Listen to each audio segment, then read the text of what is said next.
오는 20일 미국 트럼프 행정부 2기가 출범을 앞둔 가운데 한국교회 역할을 짚어보는 발표회가 개최됐습니다. 한국복음주의협의회가 진행한 원래 발표회에서는 트럼프 행정부 출범 이후 한미 관계의 어려움을 예상하며 더욱더 많은 기도와 관심을 촉구했습니다. 이승규 기자입니다. 미국 도널드 트럼프 2기 행정부 출범을 앞두고 있는 가운데 미국 대선의 의미를 살피고 한국교회의 역할을 짚어보는 자리가 마련됐습니다. 트럼프 1기 행정부 당시 한반도 비핵화에 기틀을 마련했던 점을 고려해 이번 2기 행정부에도 북미 관계 개선을 통한 북한 핵 문제 해결을 기대하는 목소리가 높아지고 있습니다. 특히 윤석열 정부 출범 이후 남북 관계가 최악으로 치달은 점을 고려하면 한반도 평화는 매우 절실한 상황입니다.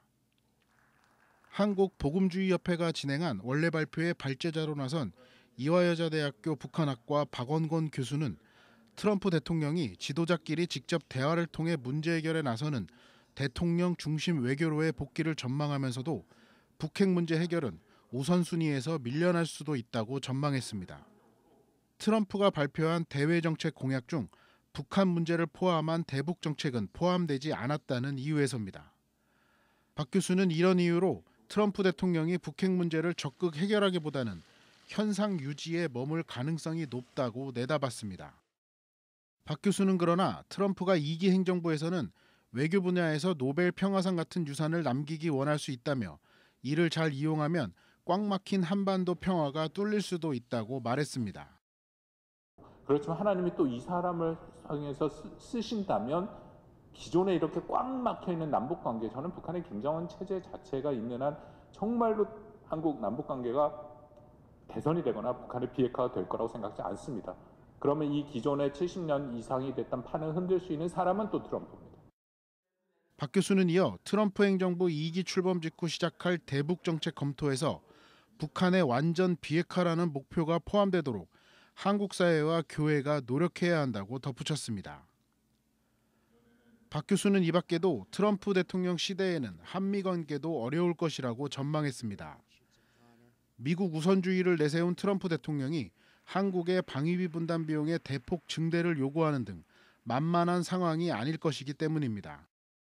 자국 우선주의, 미국만 잘 살면 된다 라는 생각을 하는 사람이기 때문에 이 사람이 되면 한미 관계가 매우 어려울 것은 분명합니다. 한미 관계뿐만 아니라 앞으로의 미국이 갖고 있는 다른 국가와의 관계도 다 어려워질 것은 분명합니다.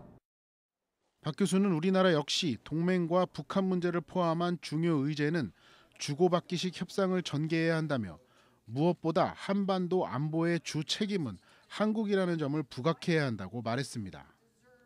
발표회에 앞서 진행한 기도회에서 설교를 전한 신촌 성결교회 박노훈 목사는 미국의 새로운 대통령 취임을 계기로 한국교회와 미국교회의 교류도 풍성해지길 바란다고 말했습니다. 한복협은 이와 함께 총회를 개최하고 한국중앙교회 임석순 목사를 회장으로 재신임했습니다. 임석순 목사는 한복협이 지금까지 해온 역할을 꾸준하게 잘 해내겠다며 기도와 관심으로 도와달라고 당부했습니다. CBS 뉴스 이승규입니다.